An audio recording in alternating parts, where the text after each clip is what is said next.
দর্শক, প্রীতি ও শুভেচ্ছা নিন। প্রামাণ্য অনুষ্ঠান জনপদ থেকে আপনাদের প্রত্যেককে স্বাগত জানাচ্ছি। বাংলাদেশের দক্ষিণ পশ্চিমাঞ্চলীয় জনপদ সাতক্ষীরা, খুলনা, বাগেরহাট সহ 11টি জেলা। এই উপকূলীয় জনপদে এবছরের 25শে মে বয়ে যায় প্রলয়ঙ্করী ঘূর্ণিঝড় আইলা। আইলার আঘাতে এই জনপদের লক্ষ লক্ষ বাড়িঘর এবং জনমানবের ব্যাপক ক্ষতিসাধিত হয়। থেমে যায় অর্থনৈতিক কর্মকাণ্ড। আইলা যাওয়ার পরে প্রায় 8 মাস অতিবাহিত হলো। এই 8 মাসের মধ্যে কেমন আছে আইলা পীড়িত এই অঞ্চলের জনপদের মানুষেরা?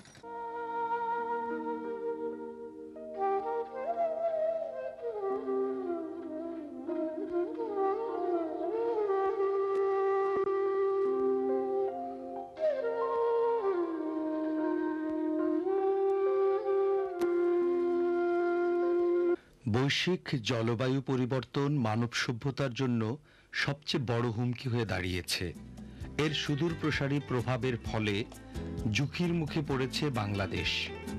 মানুষের মৌলিক অধিকার ও নিরাপত্তা, মানুষের জীবন ও সম্পদ, খাদ্য, নিরাপদ পানি, স্বাস্থ্য, বসতভিটা, ভূমি, জীবন জীবিকার উৎস, কর্মসংস্থান এবং তাদের উন্নয়ন সবকিছুই হুমকির সম্মুখীন।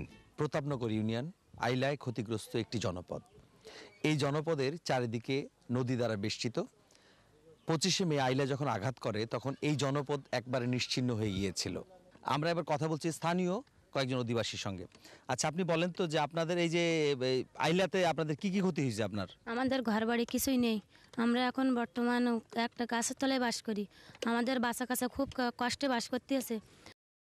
স্বাধীনতার পর থেকে এবারই প্রথম আপনারা যদি হিসাব দেখেন যে সর্বোচ্চ ত্রাণ সামগ্রী আইলা উপদ্রুত এলাকায় বিতরণ করা হয়েছে।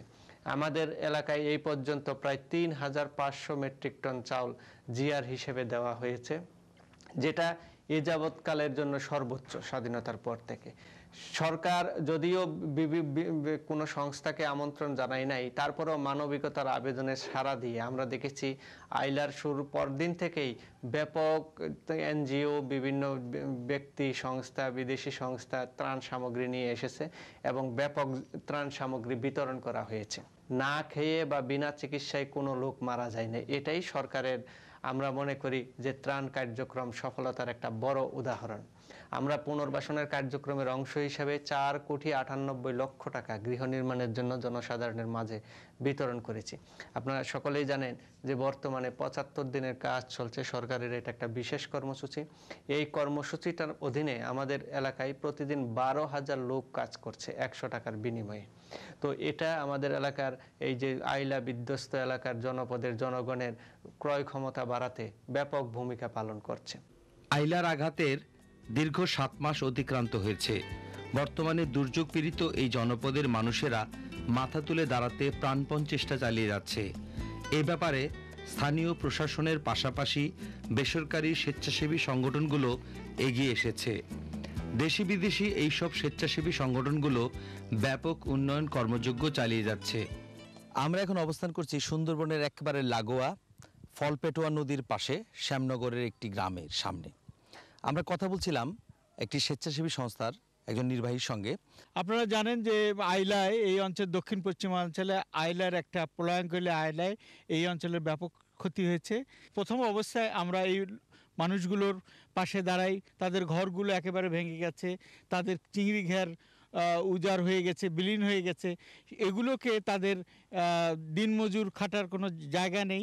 এই মানুষগুলোকে পুনর্বাসিত করতে গেলে তাদেরকে ব্যাপক সহায়তা দেওয়া দরকার। আমরা সেই উদ্দেশ্য মাথায় রেখে আমরা দাতা সংস্থার সাথে যোগাযোগ করি এবং এই একটি জরুরি ত্রাণ এবং পুনর্বাসন কার্যক্রম এখানে চলছে। সেই কর্মসূচির আওতায় আমরা 450 পরিবারকে নতুন ঘর বানিয়ে দিচ্ছি।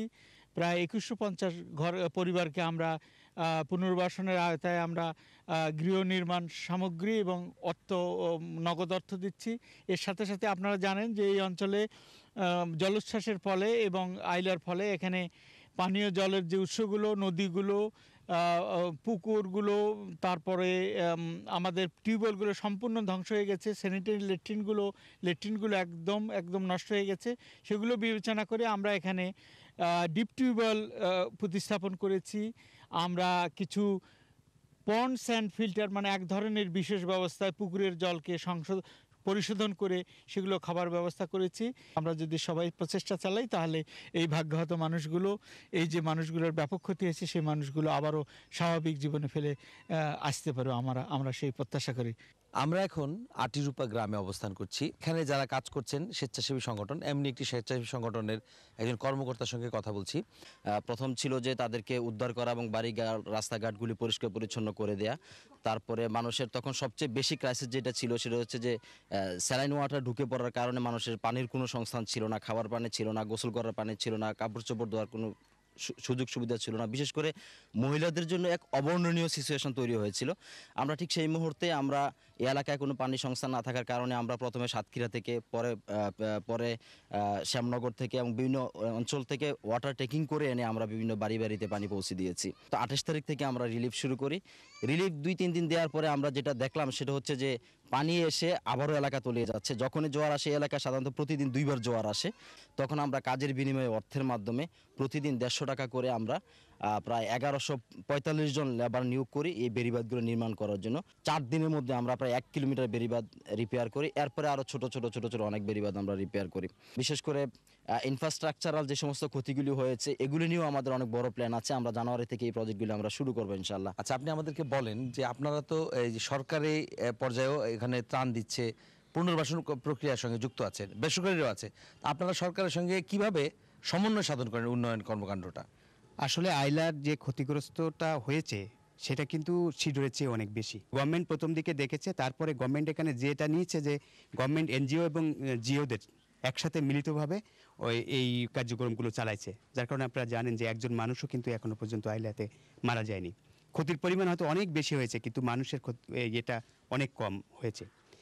এই যে আমি যে কাজটা করছি, অগ্রগতি সংস্থা যে কাজটা করছে, আমাদেরকে গভর্নমেন্ট স্পষ্ট দায়িত্ব দিয়েছে যে আপনারা পানি, বিশুদ্ধ পানি এবং স্যানিটেশনের উপরে কাজ করবেন।